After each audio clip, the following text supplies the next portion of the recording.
Polynomial approximation. तो सबसे पहले हम बात करेंगे कि हमें पॉलिनोमियल अप्रॉक्सीमेशन की ज़रूरत क्यों पड़ती है।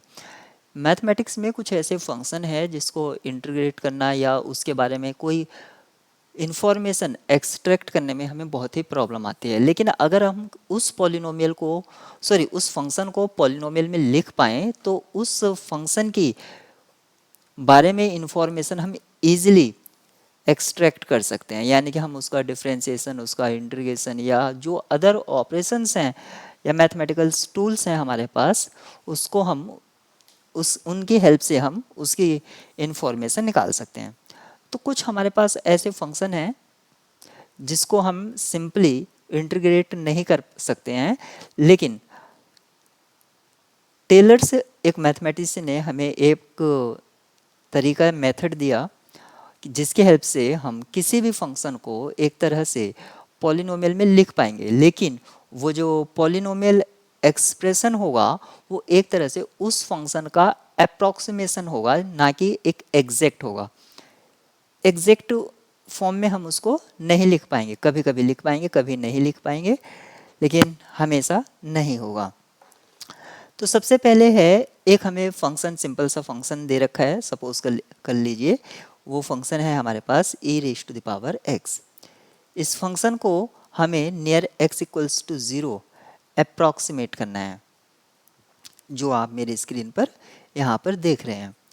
अगर हमें इस फंक्शन को अप्रॉक्सीमेट करना है क्वाड्रेटिक अप्रॉक्सीमेशन में, तो हम इस e raise to the power x को सबसे पहले एक क्वाड्रेटिक एक्सप्रेशन में लिख पाएंगे, a naught plus a1x plus a2x square.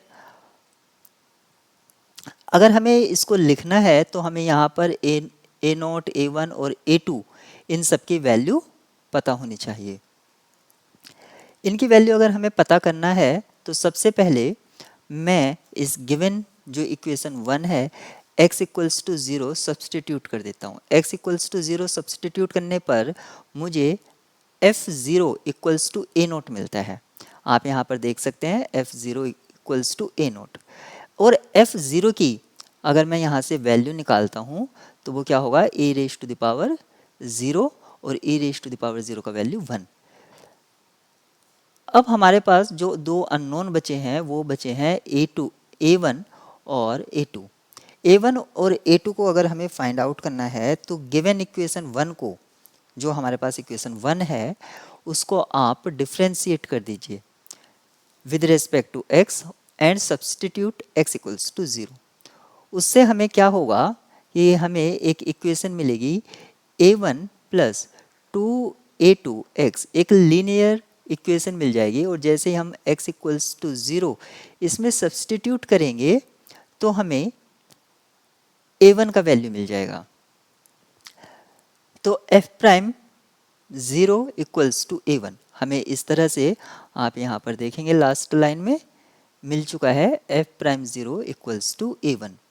फिर ट्वाइस से डिफ्रेंशिएशन कर देंगे of 1 with respect to x and substitute x equals to 0, तो हमें a2 का भी वैल्यू लास्ट में मिल जाएगा।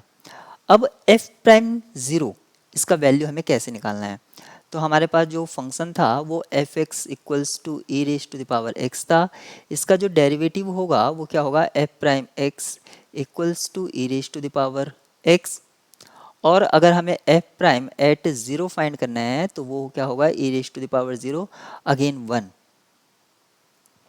तो a1 का वैल्यू जो है वो भी हमारे पास 1 आ गया है। अब f डबल प्राइम 0, तो डबल प्राइम यानी कि इसका एक बार और डिफ्रेंशिएट कर देंगे, f double prime x equals to e raise to the power x, और जब 0 पर वैल्यू फाइंड आउट करेंगे तो हमें फिर से 1 वैल्यू मिलेगा। तो हमारे पास जो a नोट, a1, a2 थे वो हम f0, f प्राइम और f डबल प्राइम की हेल्प से लिख पा रहे हैं। यहाँ पर आप देख सकते हैं लास्ट लाइन में।